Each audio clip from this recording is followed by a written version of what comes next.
दोस्तों, target with PS Parihar channel में आपका स्वागत है। और आज के इस वीडियो में हम लोग बात करेंगे प्राइमरी में भी होगी समूह ग और समूह गा की भर्ती। एडेड जूनियर हाई स्कूलों में नई शिक्षक भर्ती होगी। सीटेट एग्जाम को लेकर के भी कुछ सूचनाएं हैं, तो वीडियो को पूरा देखें, वीडियो को लाइक कर दें। जो नए छात्र हों तो चैनल को सब्सक्राइब भी कर लें ताकि आप लोगों को इसी प्रकार की ऑथेंटिक अपडेट सबसे पहले मिलती रहे। चलिए शुरू करते हैं। अभी 3 जुलाई को लगभग सभी समाचार पत्रों के माध्यम से ये जानकारी दी गई थी कि जो माध्यमिक विद्यालय हैं, जो एडेड इंटर कॉलेज हैं, चाहे वो जीआईसी हो चाहे वो एडेड विद्यालय हों, इन सभी विद्यालयों में समूह घा के यानी कि चपरासियों के 22,000 पदों पर भर्ती होगी और समूह गा क्लर्क के लगभग 41,136 पदों पर भर्ती होगी। और जो चपरासियों की भर्ती है यानी कि समूह घा की जो भर्ती है वो आउटसोर्सिंग के माध्यम से होगी। इसी तरीके से आज एक नई सूचना ये समाचार पत्रों के माध्यम से जिसमें ये जानकारी दी गई है कि अब जो प्राइमरी विद्यालय हैं, जो एडेड प्राइमरी विद्यालय हैं, वहाँ पर भी समूह गा और समूह घा की भर्ती होगी।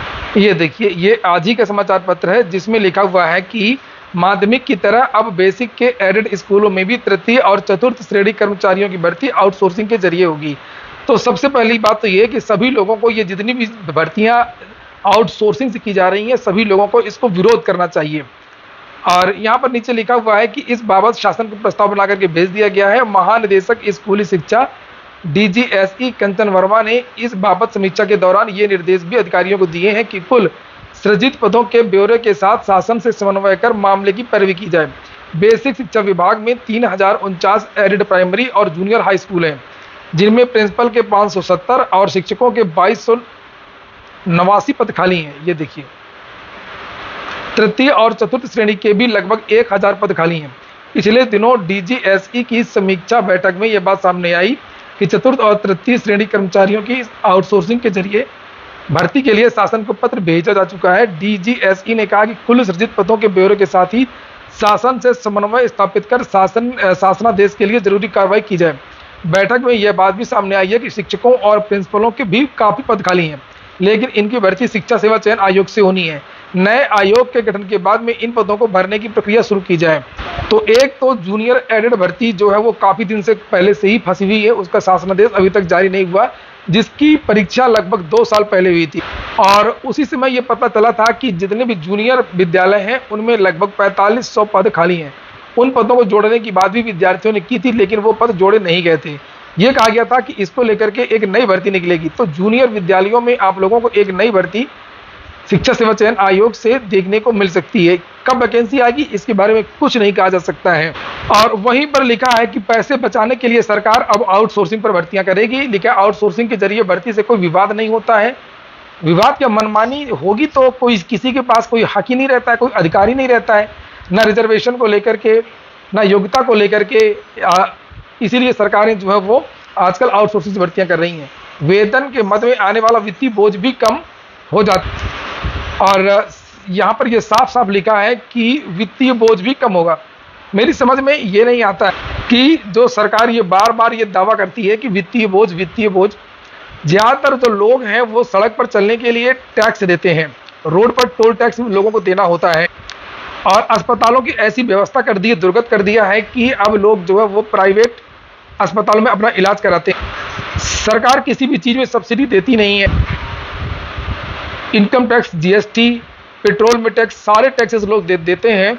आखिरकार ये जो पैसा है वो जाता कहाँ है? पहले तो इतने टैक्सेस भी नहीं थे, जब 3 रुपए में मिट्टी का तेल, 5 रुपए में चीनी मिला करती थी। यानी कि सरकार भरपूर सब्सिडी दिया करती थी, चाहे वो गैस हो, चाहे मिट्टी का तेल हो, चाहे वो चीनी हो, चाहे वो शिक्षा हो।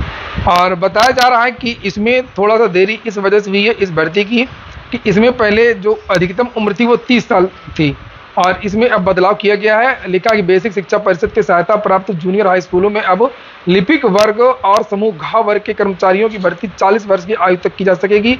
अभी कर्मियों की भर्ती के लिए आयु सीमा 30 वर्ष ही है, जबकि कार्मिक विभाग ने अन्य विभागों में भर्ती की आयु सीमा 40 वर्ष कर रखी है। इसके आधार पर कैबिनेट की बैठक में यह निर्णय किया गया है। तो कुल मिलाकर के अब यह तय हो चुका है कि जितने भी समूह घ के पद हैं, जो चपरासी लेवल के पद हैं, अब वो टोटल शोषण पर आधारित होंगे, आउटसोर्सिंग होंगे और संविदा पर होंगे। चलिए अब हम बात कर लेते हैं सीटेट एग्जाम की। और आज सीटेट का जो एग्जाम है वो सकुशल संपन्न हो गया बहुत सारी अफवाहें 2 दिन से उड़ रही और ये जो है टेलीग्राम पर, ये देखिए टेलीग्राम पर फर्जी पेपर ये बेचा जा रहा था। और इसी तरीके से यूजीसी नेट में आपने देखा होगा कि यूजीसी नेट का जो पेपर है वो टेलीग्राम से वायरल हुआ, फिर उसे रद्द किया और फिर यहाँ पर इस तरीके की चैटिंग हुई। हालांकि इस चैटिंग की लोगों ने शिकायत भी की है। कोई राहुल कुमार है, इन्होंने ये ट्वीट किया था और ये इसमें कुछ लोग मौके पर चौका मारने की कोशिश करते हैं। लोगों को लग रहा होगा कि जैसे बाकी पेपर लीक होते हैं उसी तरीके से सीटेट का पेपर भी लीक हो गया होगा। यहाँ पर देख लीजिए, पेपर का रेट 6500 रुपये, पासवर्ड, एक पीडीएफ दे रहे थे ये लोग। यहाँ पर ये देखिए पेमेंट सब लोग रेडी रखिए, इंतजार खत्म हुआ, 10 मिनट में पेपर आ रहा है। तो कल पूरे दिन इस तरीके की जो अफवाहें हैं वो उड़ती रहीं और इसीलिए मैंने इसको लेकर के कल कोई भी वीडियो नहीं बनाया। और टेलीग्राम में इस तरीके से ये जो लोग सीटेट का पेपर भेज रहे थे आज, उनके लोगों ने शिकायत भी की है। यहाँ पर देख सकते हैं HMO गृह मंत्रालय को, CBSE को भी लोगों ने टैग किया है।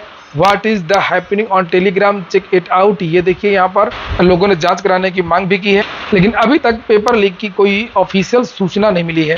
हाँ, एक आध जगह ऐसी सूचना जरूर निकल कर के आई हैं, कुछ सालभर गिरफ्तार हुए हैं। जैसे बनारस में ही यहाँ पर देखिए एक सालभर गिरफ्तार हुआ, लिखा वाराणसी जिले के चित्तौड़गढ़ थाना क्षेत्र के धर्मवीर नगर कॉलोनी में स्थित न्यू आइडियल इंग्लिश स्कूल में सीटेट की परीक्षा के दौरान दूसरे की जगह परीक्षा दे रहे परमानंदपुर शिवपुर निवासी कमलेश वर्मा पुत्र सीताराम वर्मा को पकड़ लिया गया। परीक्षा के दौरान आशंका होने पर जब उसका आधार कार्ड चेक किया गया तो सामने आया कि वह फर्जी आधार कार्ड बनवा करके दूसरे की जगह परीक्षा दे रहा था। अब इन पर जो है नए कानून के तहत कार्रवाई होगी और अब ये दोबारा जिंदगी में परीक्षा में ये नहीं बैठ पाएगा। और नीचे लिखा उसे परीक्षा केंद्र से पकड़कर के कड़ाई से पूछताछ की गई। कमलेश वर्मा ने बताया कि मैं सुबोध कुमार वर्मा पुत्र संतोष कुमार व माता आशा देवी निवासी, ये सब बातें यहाँ पर लिखी हुई हैं।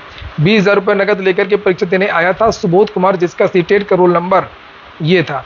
रविवार को परीक्षा के दौरान जब बायोमेट्रिक मिलान किया गया तो युवक पकड़ में आ गया। वहीं पर पेपर के पैटर्न की बात करें तो पेपर जो लोग बता रहे हैं कठिन है, तो सीटेट का जो पेपर है वो इसी तरीके से रहता है। सीटेट का पेपर और यूपी टेट का जो पेपर है वो जमीन आसमान का अंतर है। यूपी टेट में तो कुछ आपको वन लाइनर देखने को मिल जाएगा या कोचिंग से फ़ायदा मिल जाएगा, छोटी छोटी पुस्तकों से सहायता मिल जाती है टेट यूपी टेट में।